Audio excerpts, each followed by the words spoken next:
Greetings, YouTube! Your favorite equestrian historian is back, and it's time for another episode of A Pony Perspective.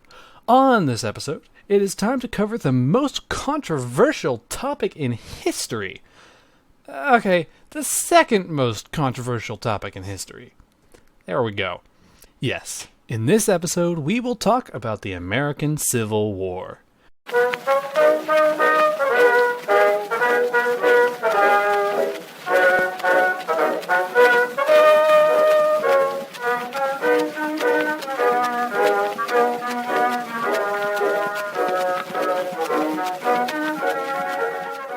Now, before I go on, you might as well come out now. I know you're there. You might as well get this out of the way now. For some reason, whenever someone mentions the Civil War, everyone gets all riled up. I can talk about almost any topic in history. The American Revolution, the Crusades, even bloody massacre at the hands of the Mongol Empire, and still there can be a civilized, in-depth conversation about it. However, as soon as I mention the American Civil War, all logic and reasoning goes out the window. Battle lines are drawn. On one side, we have pro-North people, and on the other, we have pro-South people. Both sides try and demonize the other, and their minds can't be swayed no matter what. Normally, I would try and present this in an unbiased manner by strictly stating the facts. However, both sides have radically different interpretation of the same events. Half the time, they don't even agree on the facts themselves. Also, an attempt to be unbiased will still be viewed as biased. The South, for all intents and purposes, has been put on a stool of everlasting repentance. I could talk about this issue from the North's perspective, who has placed the South there and upset Southern people. However, if I even question the South's position on its figurative stool, I upset the North. I don't even have to try and take them down. All I have to do is question it. Long story short, I lose no matter how I tackle this. Thus, I will annoy and appease both sides at the same time. I will tell both sides of the story. Look, I'm not here to demonize either of you. I'm not here even to criticize you. However, I'm not here to praise you either. I am simply here to tell both sides of your story. I will not state which side I think is correct, but simply lay both claims on the table and let the audience decide. At least we can agree that each side has their own argument, even if the other side disagrees with it. If you wish to shoot me for respecting both of you instead of taking sides, then go on ahead. If not, then please leave and let me get back on track.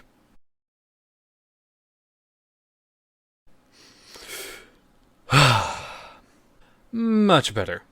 Granted, I don't know how many episodes relating to the Civil War I will do, but when I make any, I will state both sides without siding with one or the other. That being said, at the beginning of each sentence, I'm not going to say, according to the North, or according to the South. I will state at the beginning of each episode which side the episode is talking from and go from there. Thus, in any given episode, it will appear I am siding with one side, but just to reiterate, I am not! If you don't like it, you can stop watching this video now. The first topic to cover is why the Civil War started. This involves two topics: why the South seceded and why the North forcibly kept them in the Union. For the record, why the South left the Union and why the war was fought are two distinct yet intertwined issues. Next episode we will cover the South's perspective. First though, let's start by talking about things from the North's perspective. Or better yet, our perspective. Am I really doing this in first person? Fine. Just a heads up, the history leading up to the Civil War is not one continuous story. There are many pieces and stories all intermingled. Thus, I will try to be jumping back and forth between topics as smoothly as possible. By the end of the American Revolution, all 13 states had slavery.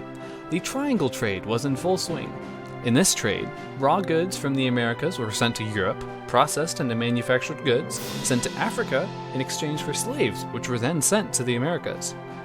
During this time, a few people started having trouble reconciling slavery with their interpretations of the Bible and the ideas of the Declaration of Independence. By the 1780s, slavery was restricted somewhat in every state except Georgia. By the time of the Constitutional Convention, when the Founding Fathers made the current Constitution, slavery was the one issue that, quote, left the least possibility of compromise, the one that would most pit morality against pragmatism, end quote. In the end, the word slavery is never mentioned in the Constitution, although many parts were clearly directed at it. Much of the issue was thus swept under the rug and left for future Americans to figure out. Guess how that turned out. By 1804, all states north of Maryland had abolished slavery. As America expanded westward, slavery was omitted north of the Ohio River. The next major conflict regarding slavery occurred in 1819, when Missouri applied for statehood as a slave state. We basically freaked out and sought to make Missouri a free state. Through some skillful diplomacy, the issue was quieted for the time, when Missouri entered the Union as a slave state while Maine entered as a free state, thus preserving the balance of slave and free states in the Senate, what became known as the Missouri Compromise. This situation brought to light that the issue of slavery was still very much alive. About a decade later, there was the nullification crisis. Long story short, President Andrew Jackson passed the infamous Tariff of 1832, putting much of the economic burden on the South. For more information on how this works, watch the upcoming Confederate video. Anyways, South Carolina threatened to secede. Andrew Jackson threatened to invade South Carolina. Through some skillful diplomacy, both sides backed down. However, it created a dangerous rift. South Carolina felt it won by forcing the national government to revise the tariff. Andrew Jackson felt he won by showing no state could assert its rights by independent action. Before we continue with this national tension over slavery, let's step back and look at ourselves in the South before the war in terms of culture and economics. In the South, less than 25% of families owned slaves, with less than 1% being large plantation owners. Most other farmers engaged in subsistence farming, where they grew just enough to feed themselves. Regardless, most non-slave owning Southerners supported slavery as the cornerstone of their society for a variety of reasons, including feeling threatened by the rise of the free labor abolitionist movement up here. Southern society was hierarchical, a system in which people are ranked above each other, and male-controlled, with less than 7% of slave owners owning 75% of slaves. The way we saw it, these large, aristocratic plantation owners controlled Southern society, while the poor white farmers generally just accepted their leadership. Poor whites, meanwhile, embraced racism and the slave codes, meant to subjugate the Negro and restrict their freedom, what little was left anyways. This gave the poor white a means of authority, ensuring they weren't at the bottom of the social ladder. In addition, poor whites were linked to the planter elite through the market economy. Long story short, the poor white needed the rich elite, who gave them access to the goods, markets, and even loans. Thus, poor whites were dependent on the rich plantation owners and did not vote against their interests if they wanted to make a living. We, meanwhile, had an economy based on family farms, industry, mining, commerce, and transportation, with a large and rapidly growing urban population. However, not all historians think the South and us differed culturally and think the only main difference between the two regions was the institutions of slavery. I would talk about this more, but I could sit here all day. Moving on. In 1852, the novel Uncle Tom's Cabin was published, depicting the daily life of a slave, at least from the northern view. Southerners viewed such publications as attacks on slavery itself in an attempt to incite slave rebellion. Because of this, the South developed a militant pro-slavery ideology. In addition, voices of secession began to ring as Southern writers differentiated our society and Southern society in order to praise their own society and way of life while demonizing us. Some authors have depicted the South as fearing modernity. They note that we at the time were growing much faster than the South, with 7 out of 8 immigrants settling up here. By 1860, we had a population of 22 million, consisting of 500,000 to 1 million Negroes. The South had 9 million people, 3.5 million of which were Negroes, most of which were slaves. More importantly, when we ended slavery and launched the Industrial Revolution, it led to urbanization, which led to increased education, which gave strength to intellectual reform movements, aka abolitionism. Thus, in our eyes, the South and us were rapidly becoming very different places with ever-diverging fundamental assumptions, tastes, and cultural aims. As historian McPherson notes, the South's concept of republicanism had not changed in 3/4 of a century. The North's had. Most historians do not believe economic problems were a main factor in causing the war, but I will talk about economics anyways. In the South, slavery was the cornerstone of the Southern economy. With the invention of the cotton gin, a device used to harvest cotton faster, the term King Cotton was born, in which farmers planted primarily cotton, which led to soil erosion, resulting in the need to expand westward to virgin lands.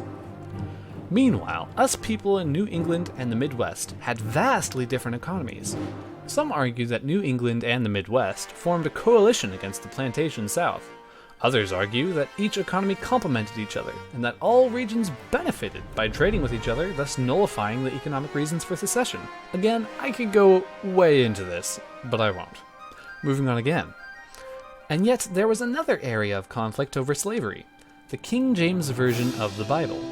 During the 19th century, there was a massive Protestant revival in what became known as the Second Great Awakening. Long story short, there was no central church authority. People interpreted the Bible literally, as if it were speaking to them and American society directly, instead of to another people 2,000 years ago. And yet, people still couldn't agree. Longer story short, a huge argument developed around slavery. Basically, the Bible actually supports slavery. I'm not joking, go read it for yourself. I won't read every pro-slavery verse, but here is one found in Ephesians 6:5. Slaves, obey your earthly masters with fear and trembling, and with a sincere heart, as you would Christ. Anyways, we couldn't match the pro-slavery South passage for passage, and the South won that argument.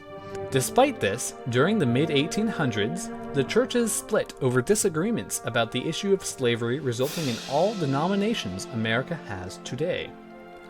Another major issue dividing the country was the territorial issue. Basically, between 1803 and 1854, the United States acquired vast territory, sometimes less ethically than other times. The South sought to expand slavery into these vast western regions. We sought to stop the expansion of slavery. These two forces would collide catastrophically. Just to note, the existence of slavery where it existed was far less explosive an issue than its expansion into the West. According to the Constitution, slavery could not be touched by the national government, only by the respective state governments. However, there was a loophole. Abolitionists, more on them later, could attack slavery by ensuring new states were free states. Both sides realized that the power to decide the question of slavery for the territories was the power to determine the future of slavery itself. The exact reasons why are complex, but here's the gist. If all states in the new territory started entering the U.S. as free states, it would upset the balance of power in the Senate. Anti-slavery forces would start gaining more power in the government, and would use this power to slowly erode the power and rights of the slave states until they have eventually won. In the end, 4 doctrines emerged regarding the federal government's right to restrict the expansion of slavery. 2 supported it, 2 denounced it. I would go more in depth, but I can't. Moving on. Now then, where am I in my notes? I wondered when I get to this. Abolitionists. The anti-slavery movement up here gained momentum starting in the 1830s, for reasons stated above, along with the Second Great Awakening. However, not all abolitionists agreed. Some, like Frederick Douglass, wanted immediate abolition of slavery. Others, like Theodore Weld, wanted immediate action, but that could simply be a program of gradual emancipation. Others sought to simply limit it and end it where possible, but weren't actually part of any abolitionist groups, like John Quincy Adams.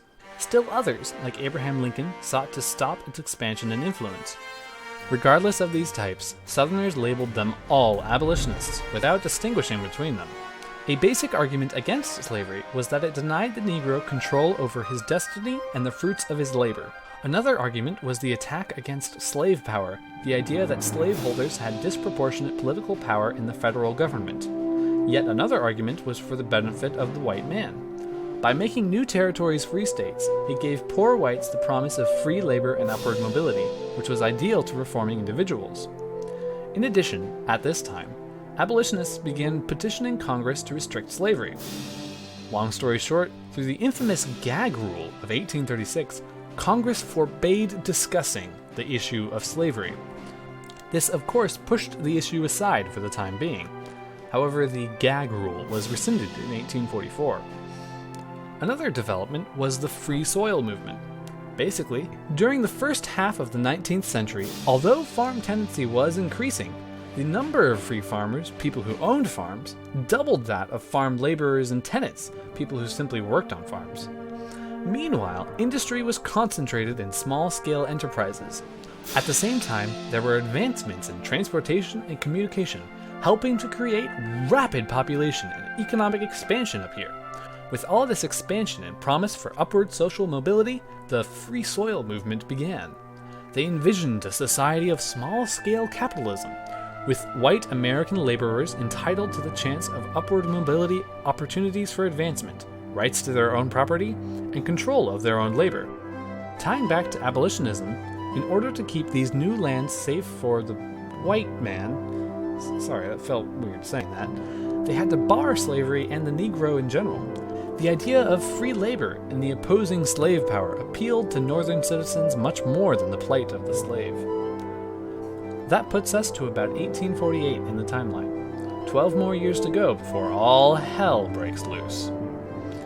If you want to continue to follow me as I explore the causes of the American Civil War from the Union's perspective, please join me for part 2.